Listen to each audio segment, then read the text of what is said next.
வட்டியில் சம்பந்தப்பட்டவர்கள் அனைவரை பற்றியும் சொல்லும் பொழுது சொல்வார்கள், முதலாவது, வட்டி என்பது சிறிய பாவத்திற்குள் வராது, வட்டி என்பது பெரிய பாவமாகும். இரண்டாவது, இம்மையிலும் மறுமையிலும் சரி, வட்டியில் சம்பந்தப்பட்டவர்கள் அனைவருமே சபிக்கப்பட்டவர்கள்.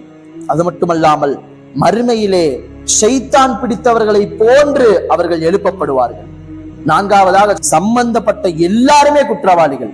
வட்டி வாங்குறவர், வட்டி கொடுக்கிறவர்கள், வட்டிக்கு அந்த இடைத்தரகராக இருக்கக்கூடியவர்கள், அதற்கு சாட்சியாக இருக்கக்கூடியவர்கள், வட்டி வாங்கறதுக்கு கூட்டிட்டு போனவர்கள், அந்த இடத்திலே ஆஜரானவர்கள் எல்லாருமே குற்றவாளிகள்.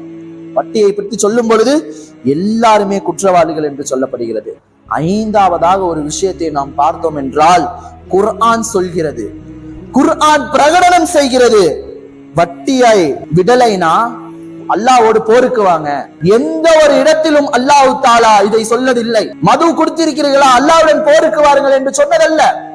ஜினா, விபச்சாரம் செய்தீர்களா, எந்த ஒரு பெரும் பாவத்திற்கும் அல்லாஹ்வுடன் போர் செய்யுங்கள் என்று சொன்னதல்ல.